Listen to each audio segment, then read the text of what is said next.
There is a moment in Mission Impossible Ghost Protocol when the movie stops asking you to believe in Ethan Hunt and starts asking you to believe in gravity. He is suspended outside the Burj Khalifa, hundreds of meters above Dubai, pressed against a wall of glass that seems to have no end. There is no mountain, no jungle, no collapsing bridge hiding beneath the frame. There is simply empty air. The city is reduced to a miniature world below him, while a malfunctioning device separates Ethan from a fall. That distinction matters because action cinema had spent years moving in the opposite direction. Digital effects were becoming bigger, cleaner, and more sophisticated, but that sophistication could make danger feel weightless. A character could leap through an explosion, survive a building collapsing around them, or sprint across a computer-generated landscape without the audience ever feeling the physical consequences. The image was spectacular, but the body inside it often felt protected. Ghost Protocol attacked that problem by doing something almost absurd. A director best known for animation helped put Tom Cruise on the tallest building in the world. Brad Bird had spent his career creating impossible movement with drawings, models, pixels, and carefully controlled frames. Yet when he entered live action, his answer to digital excess was not to make action smaller. It was to make it more physical, more readable. And that philosophy transformed the fourth Mission Impossible. The genius of Ghost Protocol is that every malfunction matters. The glove fails. The disguise fails. The communication fails. The plan fails. Even the people executing it are uncertain, frightened, and occasionally wrong. Brad Bird keeps breaking the technology until Ethan has nothing left except judgment, courage, improvisation, and the people beside him. That is the central paradox of this movie. The more the machines fail, the more human the action becomes. And that raises a much bigger question. How did a franchise that seemed dangerously uncertain only a few years earlier transform a familiar spy formula into a worldwide phenomenon that earned roughly $694 million and helped redefine what audiences expected from a modern action blockbuster? It is hidden in the way Ghost Protocol turns vulnerability into spectacle. Ghost Protocol did not merely show us an impossible mission. It made the impossibility feel physical. And once you understand that, the entire film starts to look different. To understand why Ghost Protocol works so remarkably well, we have to look beyond the famous image of Tom Cruise clinging to the Burj Khalifa. The stunt is spectacular, but it is only the most visible expression of a much larger filmmaking philosophy. Beneath the spectacle is a carefully engineered system of story, character, movement, sound, and failure. So this analysis will follow the movie from the inside out. We will begin with the troubled circumstances that produced the fourth Mission Impossible film, including the franchise's uncertain future, Tom Cruise's changing public image, and the surprising decision to bring animation director Brad Bird into live action. That decision may look strange on paper. In practice, it became one of the most important creative choices in the franchise. From there, we will break down the story itself, examining how Ethan Hunt's mission evolves from a straightforward intelligence operation into a desperate fight conducted without institutional support. We will look closely at the Moscow prison escape, the Kremlin disaster, the Dubai operation, the Sandstorm pursuit, and the Mumbai finale, not simply as exciting sequences, but as pieces of character construction. Then comes the central question: why does the technology keep failing? Ghost Protocol treats every gadget like an animation device. It establishes a rule, lets the audience understand how that rule should work, and then breaks it at exactly the moment the characters need it most. The malfunction does not merely create suspense. It forces Ethan and his team to become more inventive, more trusting, and more human. We will also examine Brad Bird's visual language, his understanding of spatial geography, and the way his animation background helped him make live-action easier to follow rather than harder. Every corridor, rooftop, window, vehicle, and vertical drop has a relationship to the others. Then we will turn to Michael Giacchino's music, the mechanical sound design, the film's visual symbolism, and the deeper ideas hidden beneath its spy thriller surface. Because Ghost Protocol is ultimately not a story about perfect technology.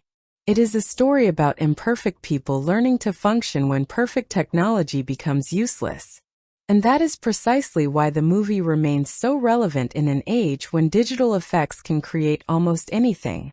Ghost Protocol reminds us that audiences do not necessarily need to believe that something is possible. They need to believe that someone is actually there. For many viewers, the first encounter with Ghost Protocol was not even the movie itself. It was a trailer. Around 2011, audiences began seeing footage of Tom Cruise standing impossibly high above Dubai, his body reduced to a tiny human figure against the enormous glass surface of the Burj Khalifa. Then came the IMAX presentation where the scale suddenly became overwhelming.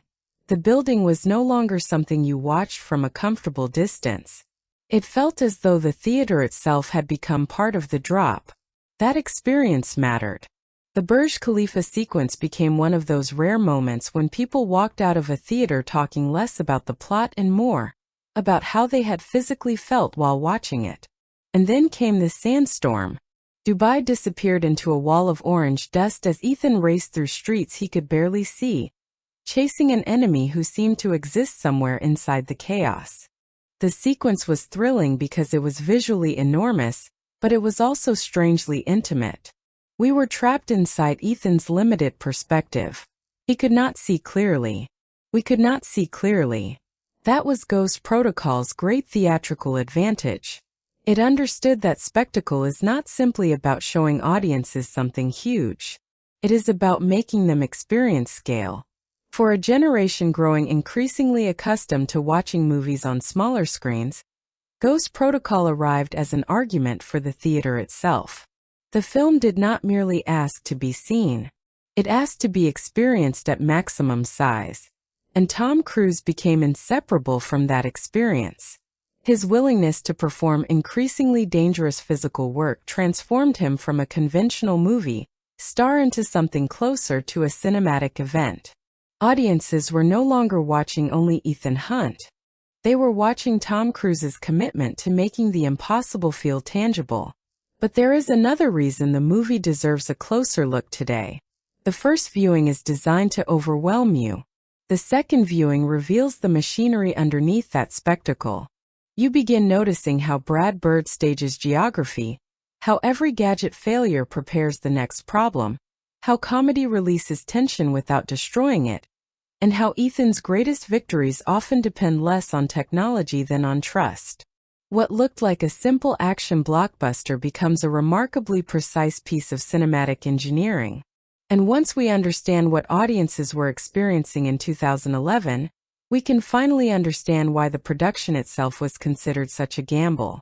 Because before Ghost Protocol could redefine the mission impossible franchise, it first had to convince Hollywood that the franchise was worth saving.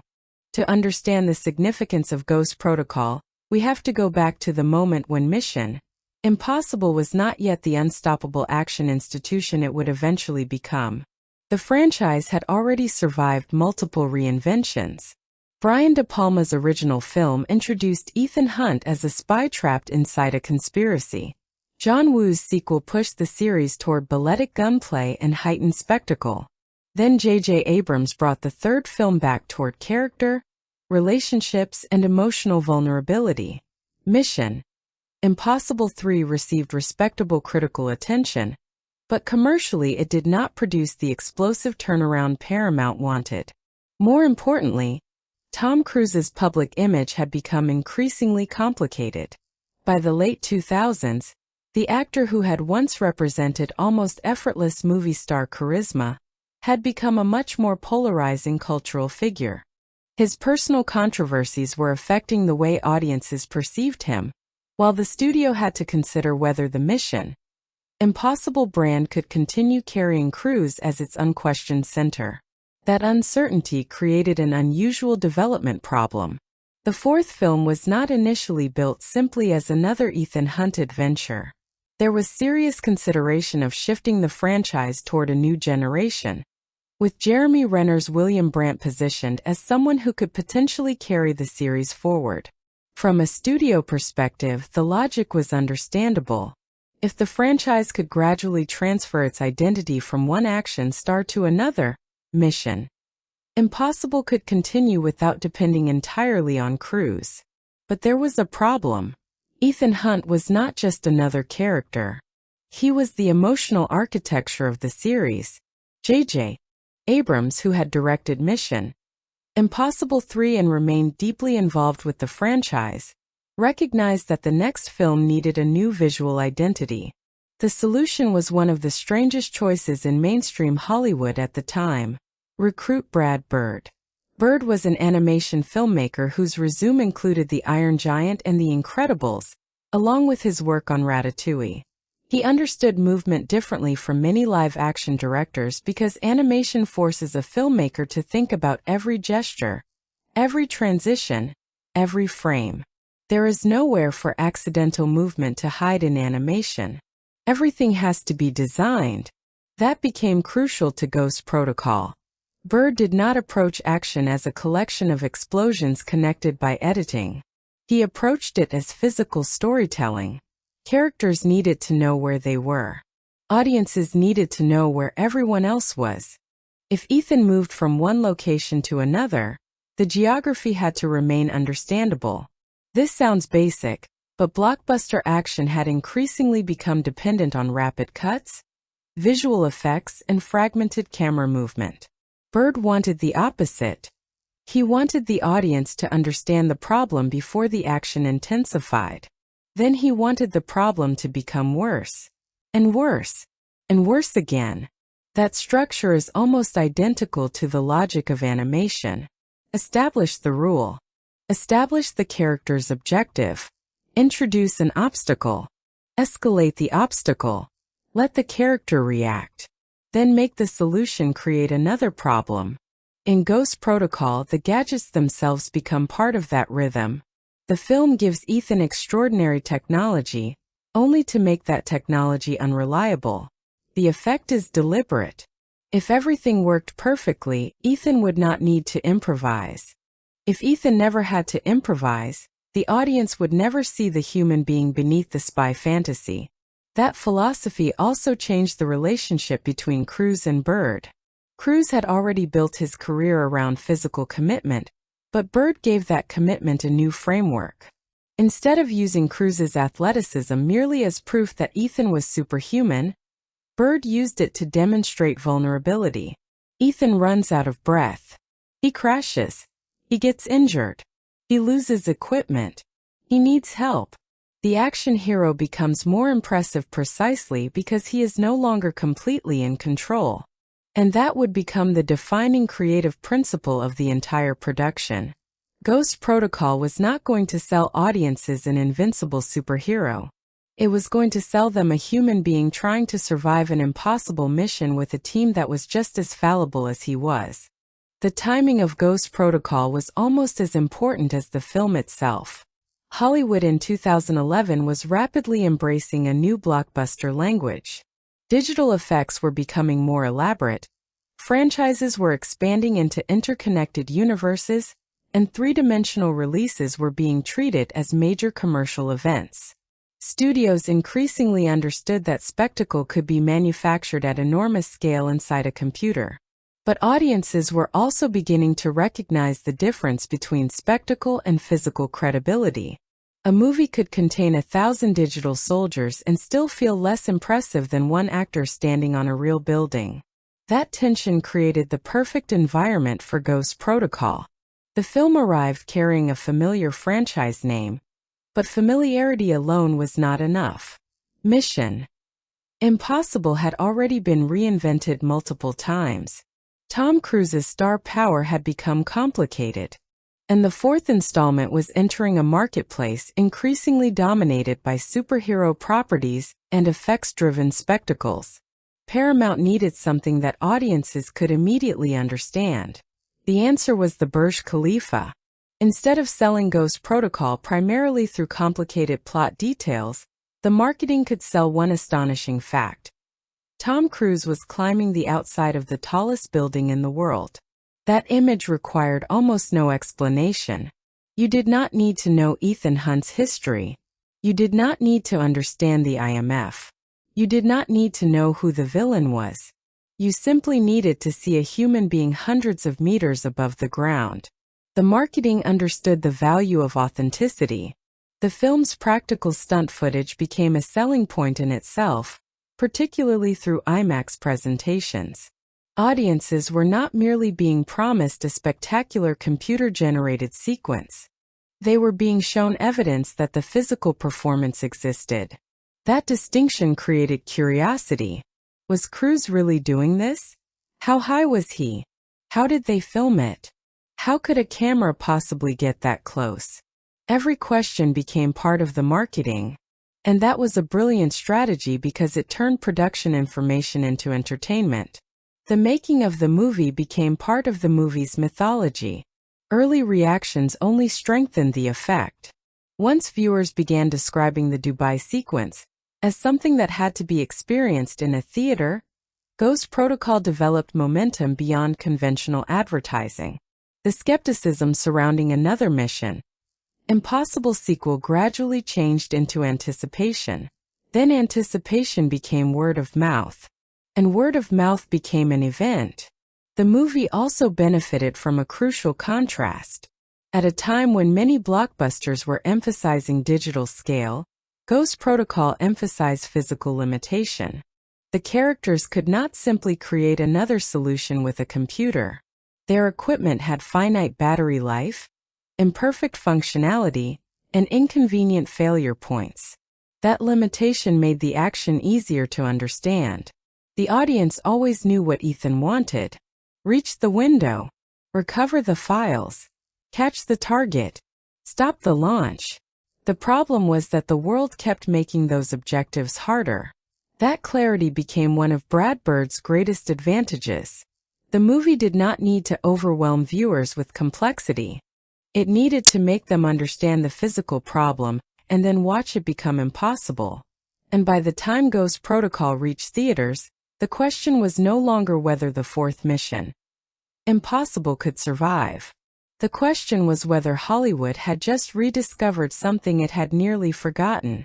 Sometimes the most advanced special effect is simply putting a real person in a real place and letting the audience understand exactly how dangerous that place is. Ghost Protocol begins by reminding us that this world is not safe enough for mistakes. In Budapest, Trevor Hannaway is moving through a seemingly ordinary operation when he is suddenly targeted and killed. The assassination is quick, controlled, and almost impersonal. There is no extended showdown designed to introduce the villain with theatrical speeches. Instead, the movie shows us the consequence first. Someone is hunting the people connected to the IMF, and they are very good at it. Then the film cuts to Moscow, where Ethan Hunt is already imprisoned. The contrast is immediate. Hannaway's death establishes the threat from the outside, while Ethan's prison sequence introduces the man who will eventually have to confront it. His escape is chaotic, inventive, and almost playful. Ethan does not escape because he has one perfect plan. He escapes because he can keep inventing new plans when the previous one stops working. Every obstacle becomes another opportunity for improvisation. The sequence establishes an essential quality of his character. Ethan is dangerous not because he controls every variable, but because he can react faster than the situation collapses. That becomes especially important once Benji Dunn enters the equation. Benji has spent much of his IMF career behind technology rather than directly inside danger. His involvement with Ethan immediately creates a contrast between technical expertise and field experience. Ethan knows how to survive impossible situations. Benji knows how to make impossible equipment function, at least in theory. Meanwhile, the larger threat begins taking shape around nuclear intelligence. The villain is not simply another terrorist demanding money or revenge. The objective is far more catastrophic. Obtain the codes necessary to control a Russian nuclear launch system and trigger a global confrontation. The film deliberately revives Cold War anxiety without simply recreating Cold War politics. The old fear was that two superpowers could destroy each other. The new fear is that one determined individual might manipulate the systems left behind by that conflict. Then everything changes. The IMF operation targeting the Kremlin goes catastrophically wrong. Ethan and his team enter expecting a controlled intelligence mission. Instead, an enormous explosion tears through the Kremlin, creating international chaos and making the IMF itself appear responsible.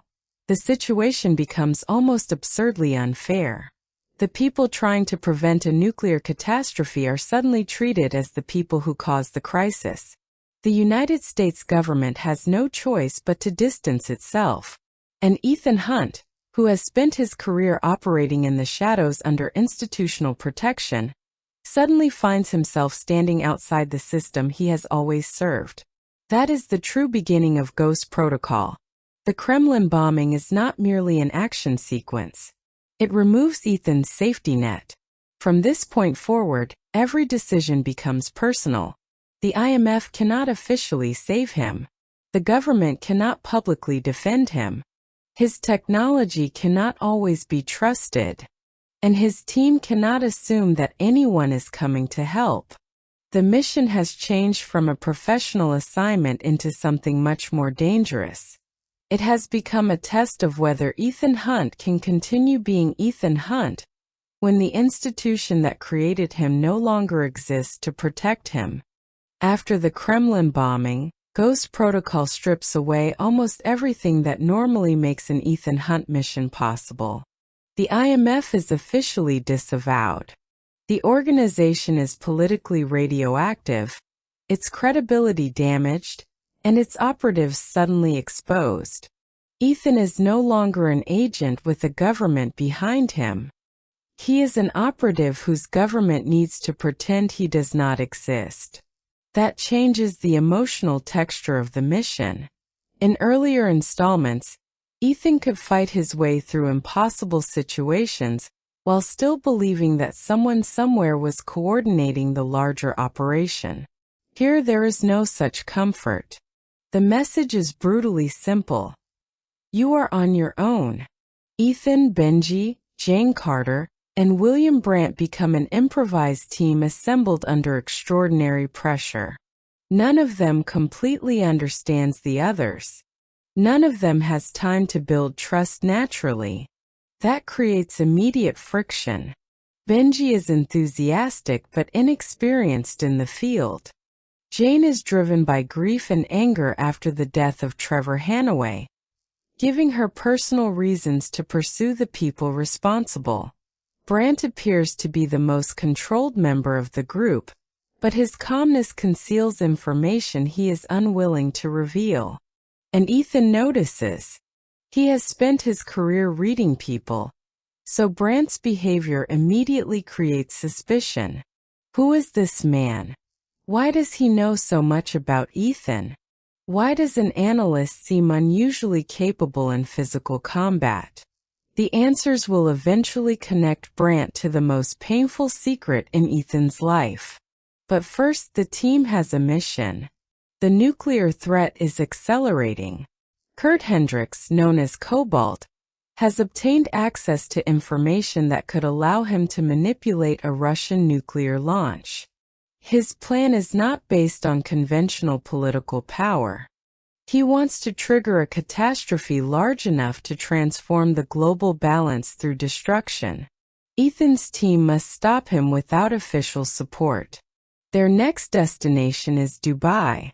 That journey represents the Rail crossing of the threshold. Once they leave Russia, there is no comfortable return to normal operations. Their resources are limited. Their technology is unreliable. Their identities are compromised. Even their access to information is incomplete. Yet the team moves forward. This is where Ghost Protocol quietly changes its definition of heroism. The hero is no longer the person with the most resources. The hero is the person who continues when the resources disappear.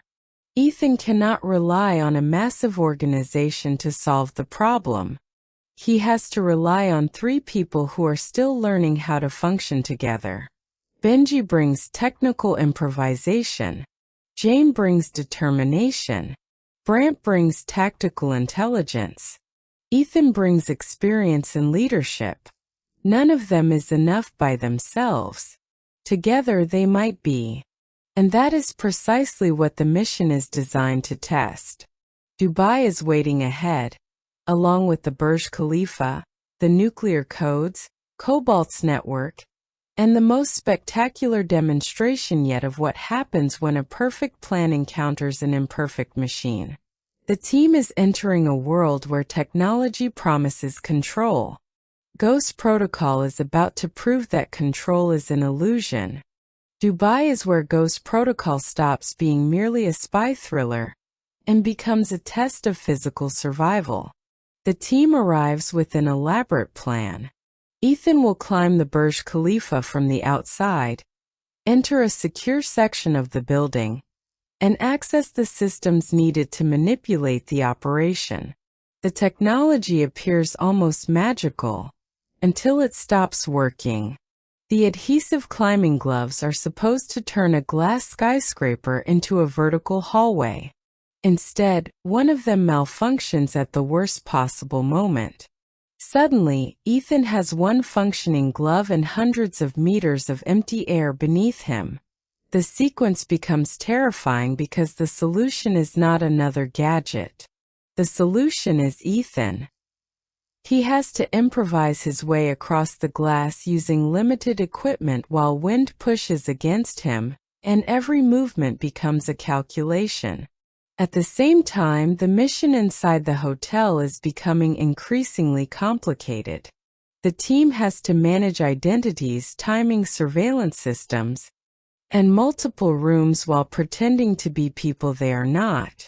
Ghost Protocol constantly creates situations in which one character must perform perfectly, while another character desperately tries to prevent the entire operation from collapsing.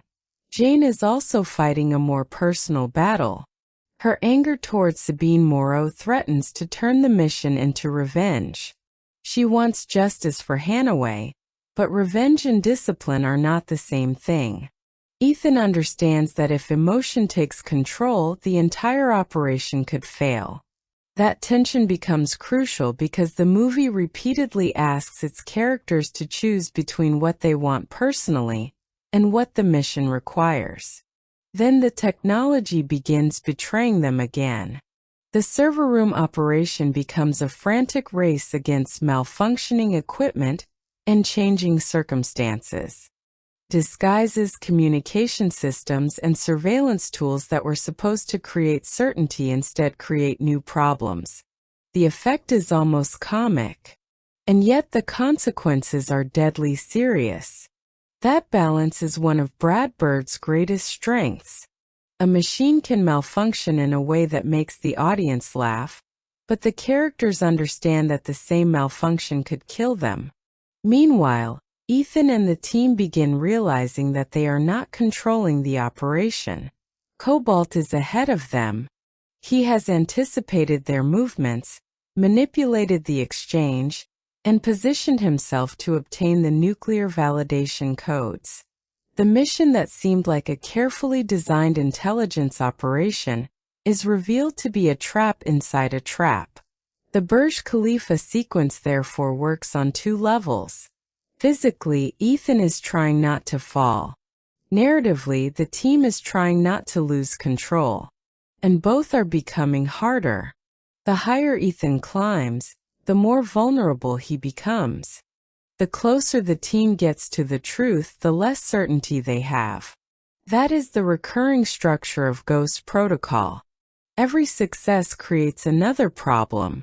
Every technological solution has a weakness. Every carefully designed plan contains the possibility of failure. And by the end of the Dubai operation, the team is beginning to understand the terrifying reality behind their mission. They are not chasing Cobalt. Cobalt has been making them chase him. The question is no longer whether Ethan can complete the plan. It is whether he can adapt quickly enough to survive the plan falling apart. If Dubai represents the moment when Ethan's technology begins to fail, the sandstorm represents the moment when his certainty disappears completely. The operation has already gone wrong. The team has lost control of the exchange, and Cobalt is moving closer to his objective. Then the desert itself seems to become an enemy. A massive sandstorm rolls across Dubai, turning the city into a wall of orange darkness. Ethan pursues Hendricks through almost zero visibility, running on instinct while the environment tears apart any sense of direction. The chase is deliberately disorienting. Ethan cannot clearly see the road ahead. The audience cannot either. For once, experience is not enough. He is simply trying to keep moving. The consequences become devastating. Sabine Moreau is killed, removing Jane's immediate target and leaving her grief without the revenge she believed would give it meaning. Ethan loses the nuclear codes. The equipment that was supposed to give the team an advantage has failed repeatedly. And then the personal secret finally comes out. Brant knows about Julia. Ethan's wife, Julia Meade, was supposed to be protected. Brant was involved in the operation surrounding her supposed death, and his failure to keep her safe has haunted him ever since. Suddenly, Brant's strange behavior makes sense. He was not simply hiding information. He was carrying guilt. And that guilt explains why he understands Ethan differently from the others. Brant has seen the cost of Ethan's life from the other side of the mission. For Ethan, however, the revelation is almost unbearable. Julia represents the part of his life he has deliberately buried. He has built his identity around accepting sacrifice, but Brant's confession forces him to confront the possibility that his isolation has always been a choice rather than a necessity. The team is fractured. They have lost the codes. They have lost their technological advantages. They have lost their official support. And now they are stranded in India with a nuclear launch moving toward the final stages. This should be the point where the mission ends. Instead, it becomes the moment Ethan finally understands what the mission requires. He does not need another perfect plan. He needs his team. Benji needs to trust his instincts. Jane needs to move beyond revenge. Brant needs to confront his guilt. Ethan needs to stop carrying every burden alone. That realization turns the midpoint from defeat into transformation. The team has been trying to operate like 4 individual specialists. Now they must become one unit. The Mumbai operation becomes their last chance. They have no government backup, no guaranteed technology, no margin for error, and no promise that they will survive. But for the first time, they are no longer simply following Ethan. They are choosing to stand beside him. That distinction is everything. Because when the final mission begins, Ghost Protocol is no longer asking whether Ethan Hunt can save the world alone. It is asking whether he can finally trust other people enough to let them help save it with him. Mumbai becomes the place where every broken piece of the mission finally comes together.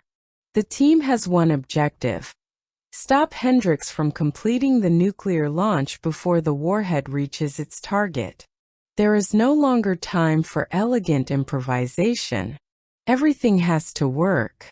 And almost nothing does. Ethan and the team infiltrate the broadcast facility, while Hendricks prepares to complete his plan. Benji, Jane, and Brant each operate in separate parts of the mission, but the structure is now different from the beginning.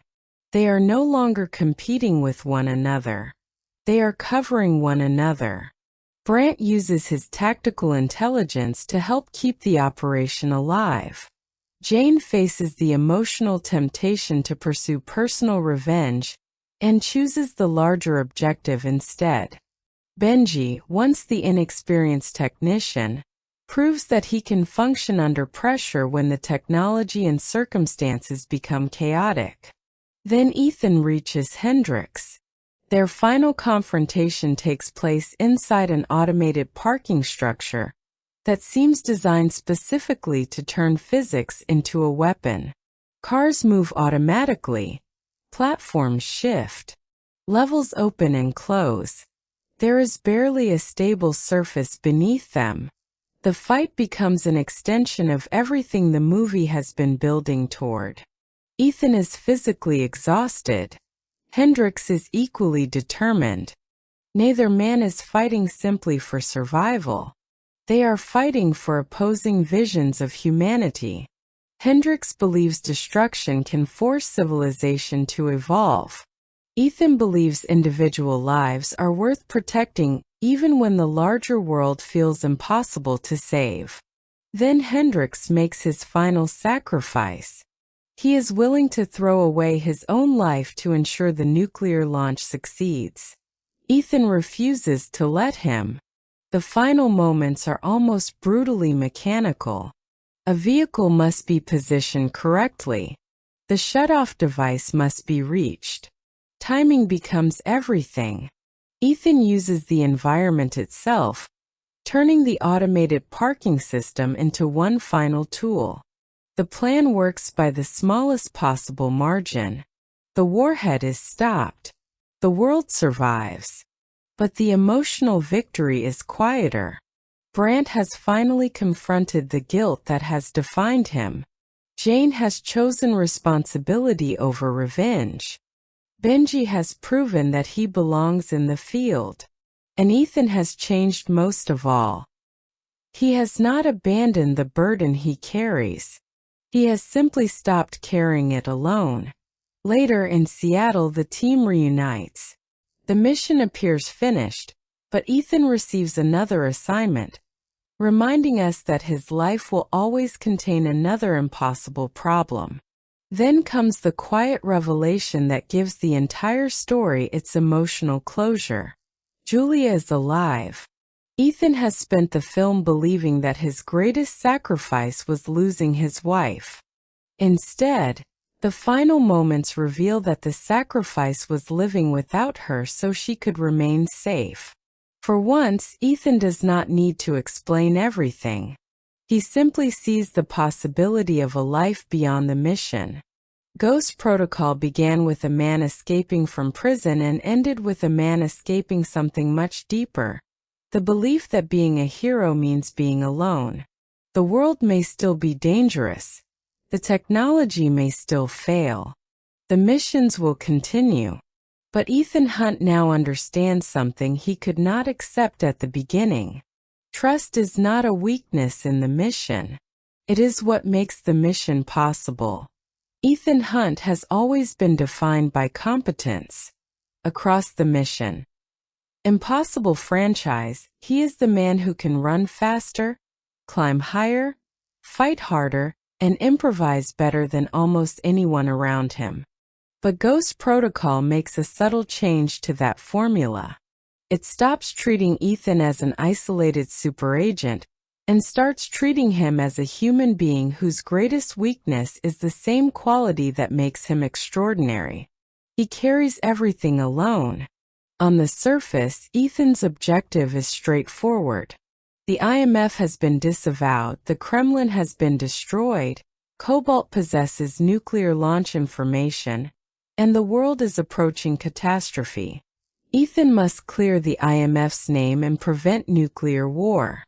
But underneath that objective is another mission. Ethan is trying to survive the emotional consequences of Julia's supposed death. His wife is the wound he refuses to discuss. The secrecy surrounding her disappearance has allowed Ethan to continue functioning, but it has also trapped him. He has convinced himself that isolation is the price of protecting her. If he remains distant, she remains safe. That belief explains why he initially struggles with the team. Trusting other people means giving them access to the parts of himself he has spent years protecting. Brad Bird makes that internal conflict visible through action. Ethan is constantly separated from solid ground. He climbs walls, hangs from windows, crosses collapsing structures, and falls through spaces that seem designed to expose his vulnerability. The physical environment becomes an extension of his psychology. He is always trying to maintain control. And the film keeps taking that control away. His glove fails. His equipment fails. His plans fail. His cover identities fail. His mission fails. Eventually, even his emotional defenses fail. What makes Ethan heroic is not that he avoids failure. It is that failure never becomes an excuse to stop. Yet the most important evolution is not physical. It is relational. At the beginning, Ethan behaves as though he must personally solve every problem.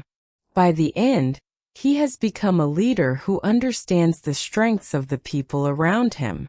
Benji can handle technology and improvisation. Jane can execute under emotional pressure. Brant can read tactical situations and make decisions Ethan cannot make alone. The team does not reduce Ethan's importance. It reveals it. A leader is not the person who performs every task. A leader is the person who knows when someone else should perform it.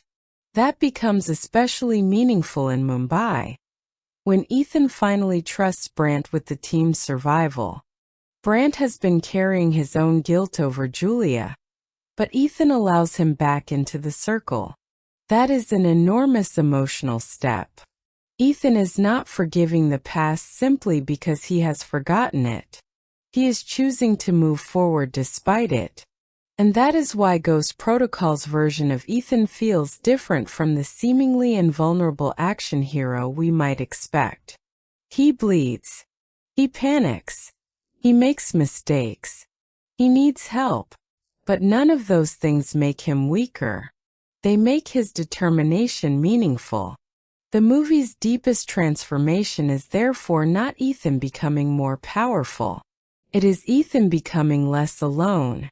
By the end, he is still the man who will run toward danger when everyone else runs away. But now he understands that courage does not require carrying the entire world on his shoulders. Sometimes courage means trusting someone enough to carry part of it with you. Kurt Hendricks is not frightening because he wants money. He is frightening because he believes he is right. Operating under the name Cobalt, Hendricks sees nuclear destruction not as a tragedy, but as a necessary evolutionary event.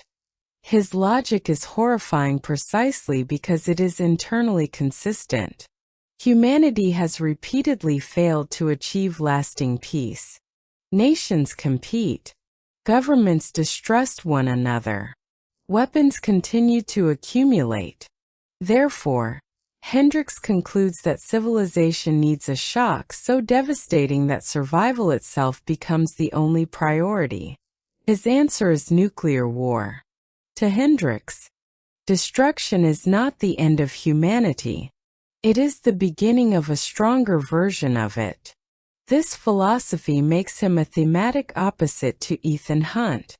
Both men believe ordinary systems are incapable of solving extraordinary problems. Both are willing to take enormous personal risks.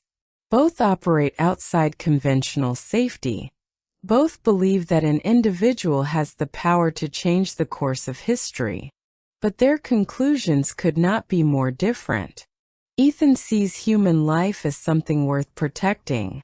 Hendricks sees human suffering as a necessary instrument.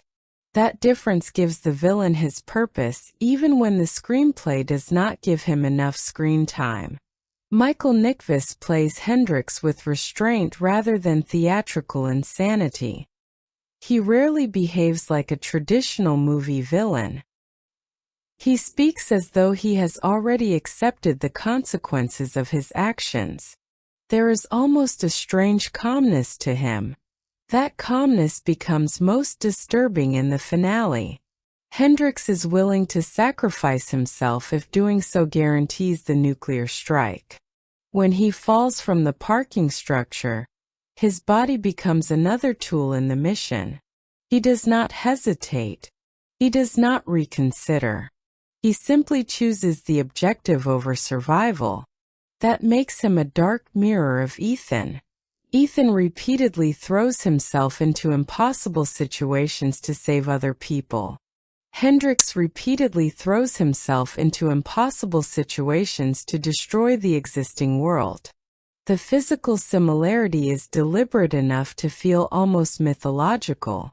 Both men are willing to step into the void, but one is motivated by responsibility, while the other is motivated by conviction without compassion. And that distinction reveals something important about Ghost Protocol. The movie is not arguing that strong belief is automatically heroic. It is arguing that belief without empathy can become monstrous.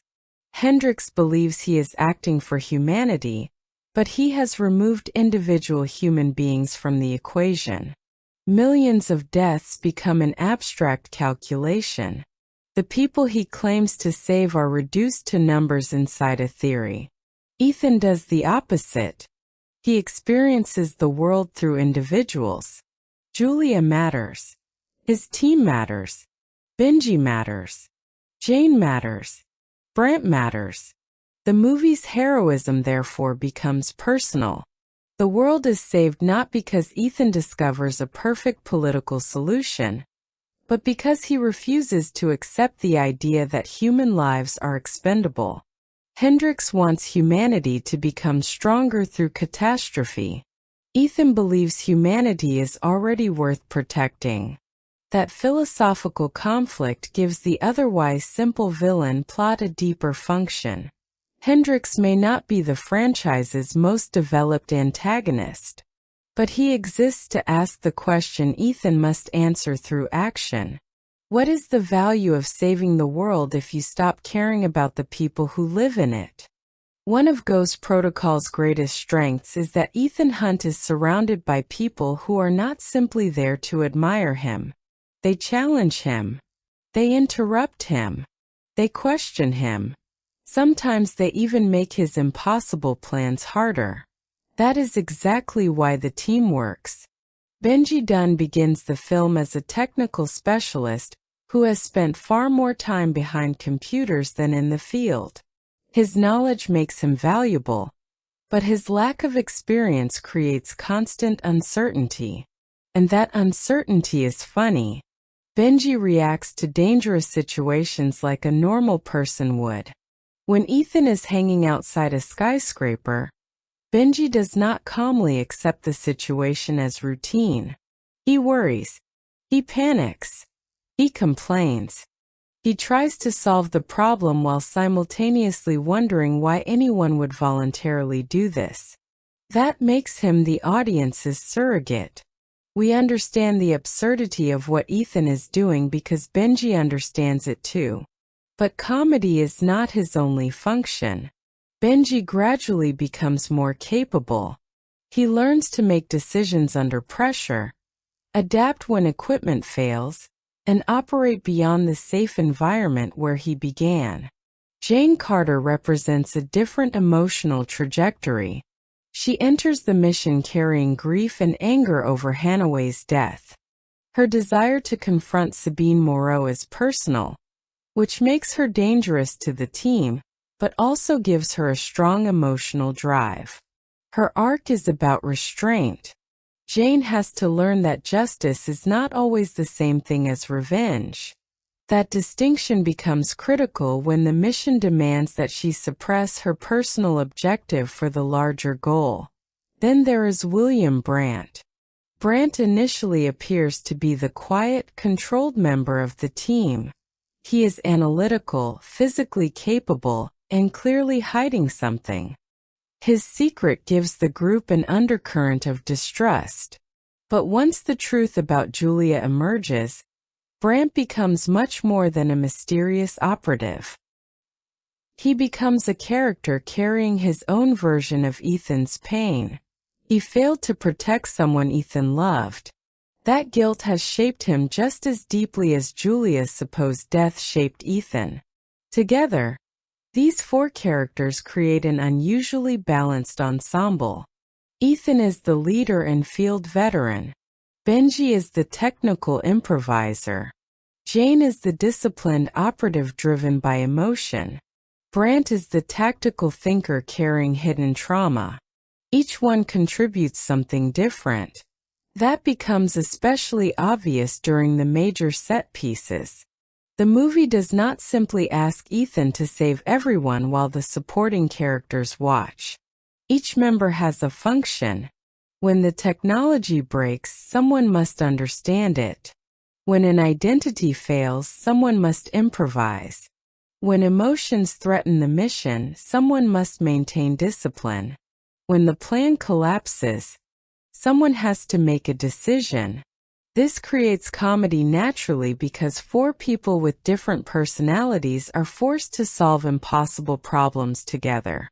But beneath the humor is something more important: trust. At the beginning, they are specialists placed in the same room. By the end, they are a team. Brad Bird understands that ensemble chemistry does not come from making every character equally heroic. It comes from making every character necessary. Benji does not need to become Ethan. Jane does not need to become Ethan. Brant does not need to become Ethan. They simply need to become indispensable versions of themselves. That is why Ghost Protocol feels more energetic than a conventional lone hero action movie. Ethan remains the center, but the film gives the center a network of human relationships. And once that network becomes strong enough, the impossible mission stops feeling like one man's fantasy. It becomes a collective act of survival. The central idea of Ghost Protocol can be reduced to a deceptively simple statement: technology will fail. Human willpower will not. Nearly every major action sequence is built around that principle. The movie introduces a piece of advanced equipment, establishes what it is supposed to accomplish, and then finds the exact moment when that equipment becomes unreliable. The result is more than suspense. It is character development. If Ethan's gadgets always worked, he would never need to improvise. If the team's communication systems were perfect, they would never need to trust one another. If the technology always provided certainty, the characters would never have to make difficult choices under pressure. Failure creates humanity. The film therefore takes the classic spy fantasy and turns it inside out. Normally, the technology is what makes the impossible possible. In Ghost Protocol, technology makes the impossible temporarily possible, and then fails at the worst moment. The climbing gloves are a perfect example. They should allow Ethan to move across glass effortlessly. Instead, one malfunctions. That failure forces the audience to see Ethan rather than the gadget. The same pattern appears with masks, projectors, communication systems, and computer interfaces.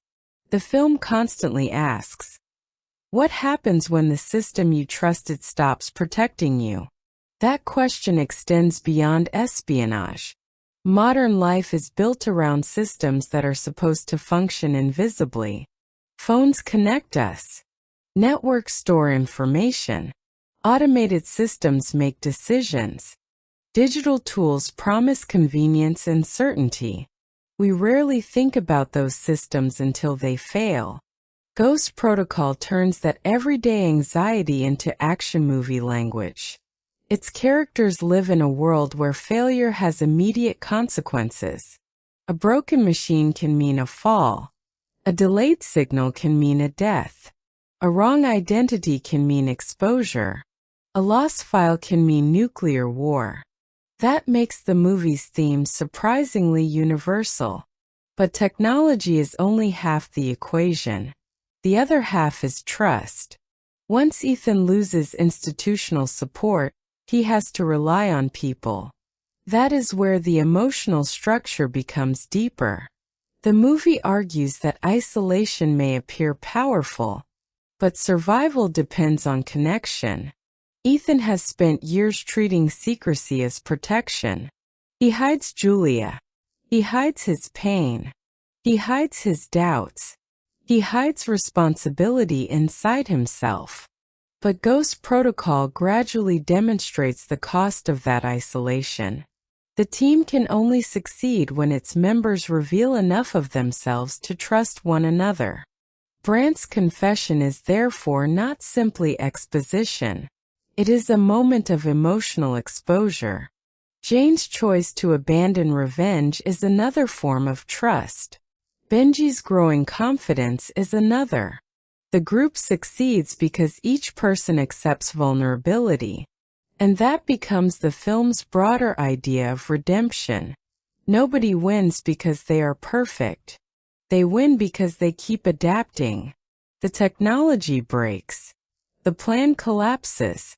The institution disappears. The characters make mistakes. Yet they continue. Ghost Protocol therefore presents improvisation as a form of resilience. The world does not need people who can predict every possible failure. It needs people who can respond when prediction becomes useless. That is why the film still feels strangely modern.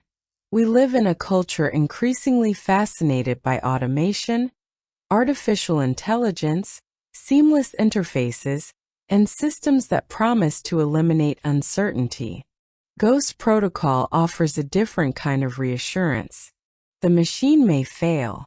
The plan may fail. The system may fail. But the human ability to adapt remains. And sometimes, when everything else stops working, that is the only technology that matters. Ghost Protocol tells its story through geography as much as dialogue. The movie's locations are not simply backgrounds. They reflect the emotional conditions of the characters moving through them. Moscow is cold, enclosed, and dominated by blue-gray tones. The prison cells, corridors, and Kremlin interiors create a world of control. Ethan is physically contained, while the larger political system around him is rigid and secretive. Dubai changes everything. The colors become hotter. Orange sunlight, golden architecture, desert dust, and reflective glass dominate the frame. The environment feels open, enormous, and exposed. Yet that openness creates another kind of imprisonment. There is nowhere to hide when you are standing outside the tallest building in the world.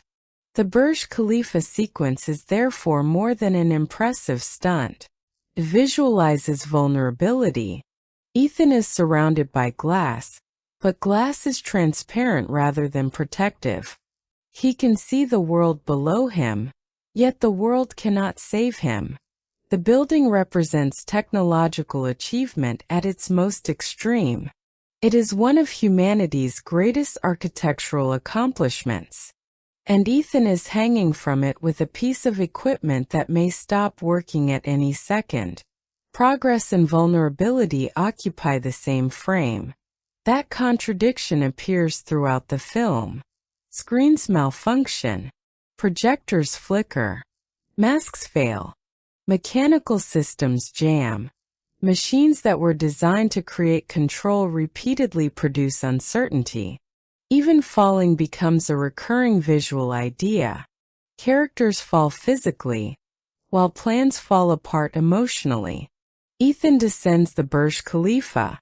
Cars crash. People are thrown through glass. The team loses control of its mission. The visual language constantly reminds us that stability is temporary. Brad Bird's animation background becomes especially interesting here. Animation often exaggerates physics to make movement readable. A character pauses before jumping. A body stretches through acceleration. A machine moves in a way that clearly communicates cause and effect. Ghost Protocol applies similar principles to live action. The action is exaggerated, but the geography remains understandable. We know where Ethan is. We know where the window is. We know how far the ground is below him. We understand why the malfunction matters. That clarity allows the movie to be spectacular without becoming visually confusing. There is also a recurring relationship between smooth surfaces and sudden destruction. The Burj Khalifa's perfect glass facade becomes the surface against which Ethan struggles. The more flawless the environment looks, the more frightening every crack becomes. Perfection creates the expectation of failure. And masks carry a similar symbolic function.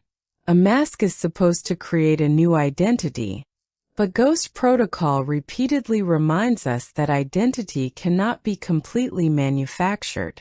The disguise can fail. The machine can malfunction. The face can be exposed. Eventually, the characters have to survive as themselves. That is the larger visual philosophy of the film. Every polished surface hides vulnerability. Every machine contains the possibility of failure. Every enormous structure can become a place of danger. And every seemingly invincible hero can become a frightened human being hanging from glass.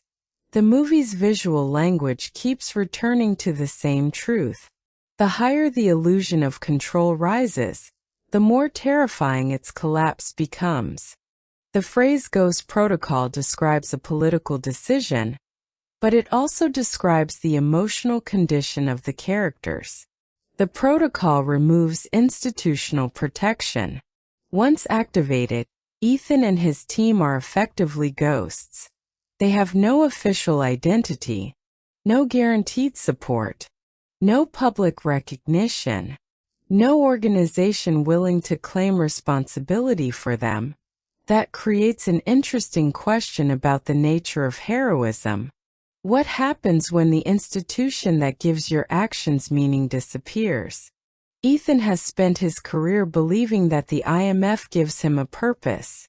He receives missions, follows objectives, and operates within a larger structure. Ghost Protocol removes that structure. Suddenly, Ethan has to decide what he believes without being told. That is where the film develops an almost existential quality. The characters are defined by their choices rather than their titles. Ethan is not heroic because the government says he is. Brant is not defined by his position as an analyst. Jane is not defined by her grief. Benji is not defined by being a technician. They become themselves through what they choose to do when nobody is watching. This also connects the film to the lingering psychology of the Cold War. The franchise has always carried traces of espionage history, but Ghost Protocol updates that fear for a world where threats are increasingly decentralized. The enemy does not need to command an army.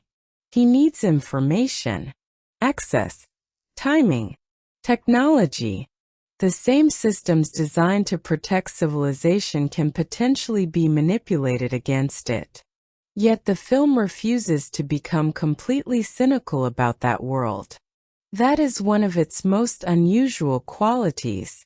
A darker version of this story might argue that governments are corrupt, institutions are meaningless, and heroism is simply another form of manipulation. Ghost Protocol does not. It allows the institution to fail without declaring human responsibility meaningless.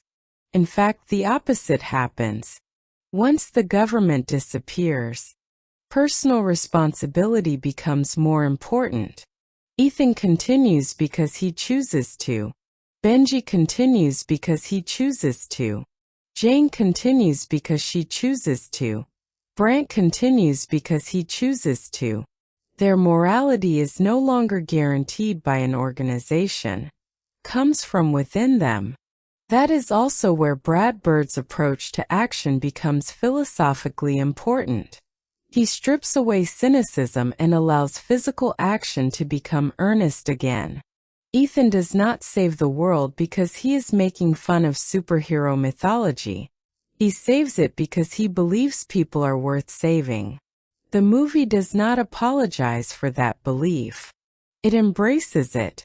In an era when many action films were becoming increasingly self-aware, Ghost Protocol found power in sincerity. Its characters can joke. Its technology can malfunction. Its action can be playful. But the emotional stakes remain real. That balance is what gives the film its unusual warmth. Beneath all the explosions and impossible stunts is a simple philosophical proposition. When the systems around you collapse, you are still responsible for what you choose to do next. Ghost Protocol turns that proposition into action cinema. The characters do not control history. They cannot prevent every catastrophe. They cannot make the world perfectly safe. They can only make the next decision. And sometimes that decision is enough to change everything. The Burj Khalifa sequence is often described as one of the great practical stunts in modern cinema. But its real achievement is more complicated than simply saying Tom Cruise climbed a skyscraper.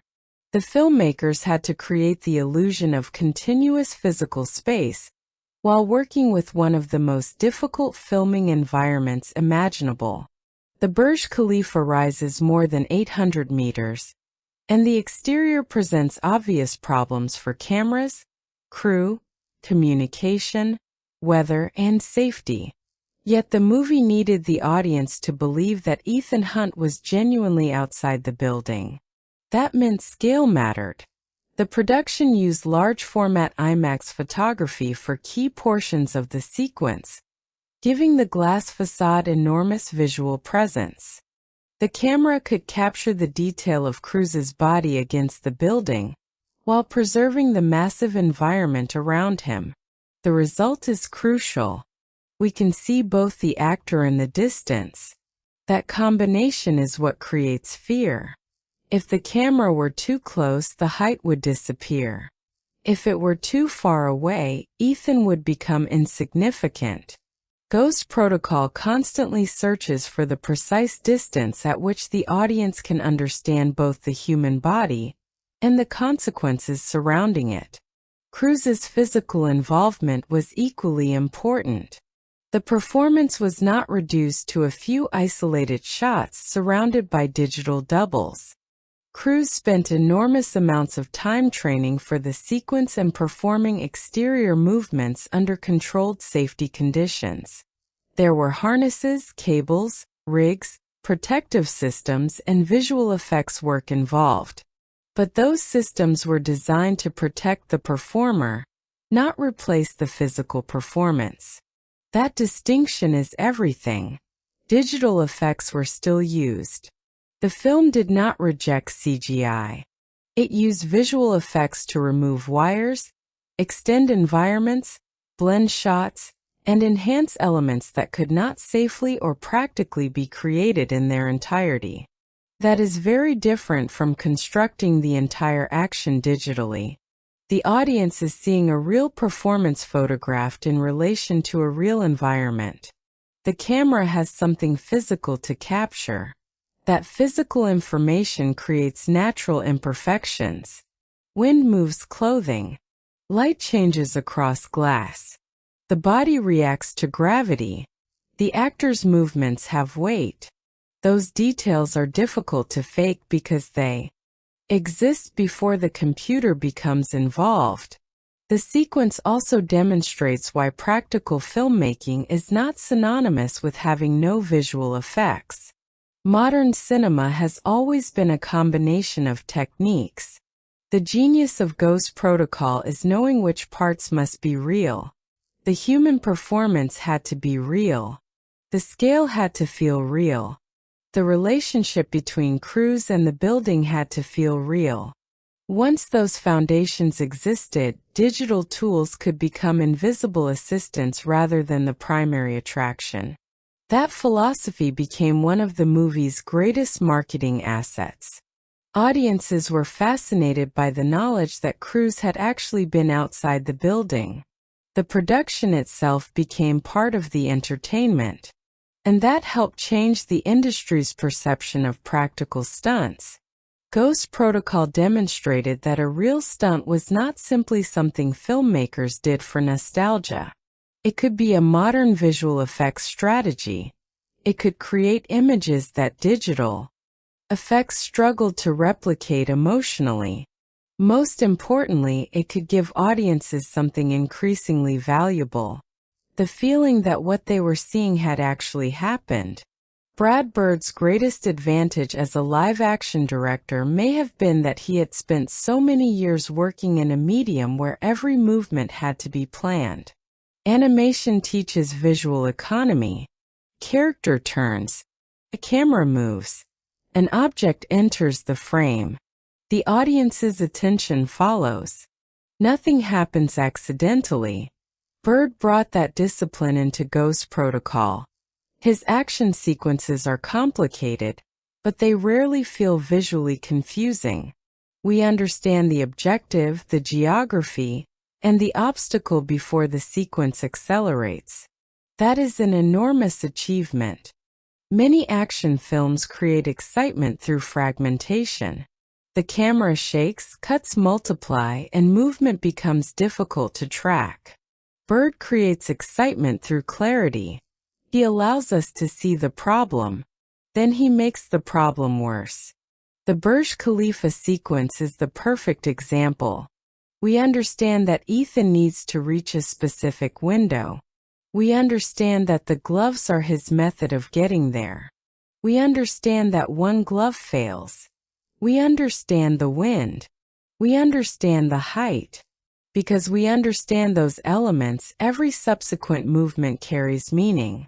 Bird also applies principles associated with animation timing. There is anticipation before major movement. There is a clear visual silhouette when a character acts. There is exaggerated cause and effect. A gadget fails and the character reacts immediately. A door opens, creating another obstacle. A vehicle moves, forcing a new decision. The action behaves like a chain reaction. One solved problem creates another. That structure produces momentum without sacrificing comprehension. It also allows comedy to exist inside danger. Benji's reactions are funny because Bird understands timing. The joke does not stop the action. It arrives inside the action, giving the audience a brief release before the tension returns. This is another lesson from animation. Comedy depends on rhythm. So does suspense. Bird understands that both can share the same scene. His visual approach also explains the movie's preference for wide, readable compositions over constant visual chaos. The audience needs to know where the danger is. A fistfight is more impressive when we understand the physical relationship between the fighters. A car chase is more thrilling when we understand the road. A skyscraper climb is terrifying when we understand the distance. Bird's background gave him an instinct for that kind of spatial storytelling. And then there was the challenge of convincing the studio to embrace the practical philosophy at the center of the movie. The Burj Khalifa stunt was an enormous production risk. It involved crews, specialized equipment, difficult locations, complex camera requirements, and significant safety planning.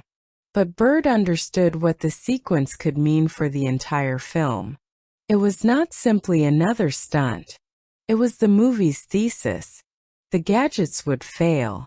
The systems would collapse. The hero would be exposed. And the audience would remain locked into the physical reality of the moment. That is why Bird's contribution cannot be reduced to saying that an animation director made an action movie. He brought animation's precision to live action, while preserving live action's physical uncertainty. The result was a rare combination. Every movement feels designed, but the danger feels uncontrolled. And that tension between choreography and chaos is one of the secrets behind Ghost Protocol's extraordinary action language. Michael Giacchino's score for Ghost Protocol understands something essential about Mission Impossible. The music must feel familiar without becoming predictable. Lalo Schifrin's original Mission Impossible theme is one of the most recognizable pieces of spy music ever written. Giacchino does not simply reproduce it. He treats it as musical DNA, reshaping it according to the location, mood, and physical rhythm of each sequence. That becomes particularly effective because Ghost Protocol moves constantly between countries and emotional states. Moscow sounds different from Dubai. Dubai sounds different from Mumbai. The score reflects those changes without abandoning the franchise identity. Giacchino uses brass, percussion, strings, and localized musical colors to make each environment feel distinct. The music can become tense and almost jazzy during undercover sequences, then expand into larger orchestral writing when the action becomes physically overwhelming. The main theme itself becomes flexible. Sometimes it appears boldly. Sometimes it is hidden inside rhythmic patterns. Sometimes only fragments remain. That approach mirrors the movie's storytelling philosophy. Nothing stays completely stable. The technology changes. The locations change. The characters change. The music changes with them. During sequences involving height and physical danger, Giacchino's rising strings can create the sensation of acceleration, even when Ethan is barely moving. The music turns vertical space into emotional momentum. That is particularly powerful because the Burj Khalifa sequence depends heavily on anticipation. Ethan is often not moving quickly. He is simply trying not to fall. The score can therefore do what the image cannot: accelerate the audience's heartbeat while the character remains suspended. Tracks such as Give Her My Contact Info and Light the Fuse demonstrate how Giacchino uses rhythm as action architecture. Brass accents can underline physical movements. Percussion can create the sensation of machinery. Strings can build pressure beneath dialogue. The music becomes another layer of the editing. And that is why the score never feels like decoration. It helps determine how we experience time. A scene can contain the same visual information, but the music can make it feel faster, slower, more dangerous, or more playful. Giacchino also understands the importance of silence. The biggest musical moment does not always require the biggest sound. Sometimes the score pulls back, allowing the environment to take over. That creates contrast. When the orchestra eventually returns, it feels larger because the audience has experienced the absence of it. This is especially important in a film built around mechanical failure. Machines buzz, screens flicker, signals disappear. The score fills those gaps with human emotion. In that sense, Giacchino's music performs the same function as the theme itself. It connects the pieces. The movie may be about systems breaking apart, but the score keeps creating continuity. And by the time the final mission reaches its climax, the familiar Mission Impossible musical identity no longer feels like a nostalgic callback. Feels earned. The theme has traveled through Moscow, Dubai, and Mumbai alongside Ethan. It has survived every failure. Like the character himself, it keeps adapting without losing what made it recognizable in the first place. Ghost Protocol understands that sound can make a physical action feel real even when the audience cannot see every detail. The movie uses that principle constantly. One of the most memorable examples comes early, when Dean Martin's Ain't That a Kick in the Head plays against the violence of the prison escape. The song carries an effortless classic cool. The action is anything but effortless. Ethan is fighting, running, improvising, and escaping while the music creates an almost playful contrast. That contrast is pure Mission Impossible. The franchise has always understood the appeal of cool spy imagery, but Ghost Protocol uses that coolness to highlight how physically exhausting Ethan's world actually is. The music says smooth. The body says survival. That tension creates humor without making the danger meaningless. Sound design carries the same philosophy. The gadgets do not simply work silently. They buzz. They click. They sputter. They malfunction. The climbing gloves feel like machines because we can hear their motors struggling. When a device begins to fail, the sound often tells us before the image fully confirms it. That creates anticipation. We hear the problem approaching. The same principle applies to the projector systems and identity technology. Mechanical noises remind us that these supposedly miraculous gadgets are still machines with physical components. They can break. They can jam. They can lose power. And the audience hears that vulnerability. Then there is the wind. The Burj Khalifa sequence would be less terrifying if the soundtrack were constantly filled with music and dialogue. Instead, the filmmakers allow environmental sound to become part of the experience. Wind moves across the building. The city exists far below. Ethan's breathing becomes important. The physical world becomes audible. At certain moments, the reduction of music creates something close to silence, and that silence is more frightening than an orchestral blast. It forces the audience to confront the height. We are not being told to feel dizzy. We are given the sound of air and the image of a human body against glass. Our imagination completes the effect. That is another reason the practical filmmaking works so well. Physical images produce physical sounds. A hand hits glass. A cable pulls. A vehicle crashes. A body lands. A machine struggles. The soundscape reinforces the material world. Ghost Protocol therefore creates a fascinating relationship between music and sound effects. The score provides emotional rhythm.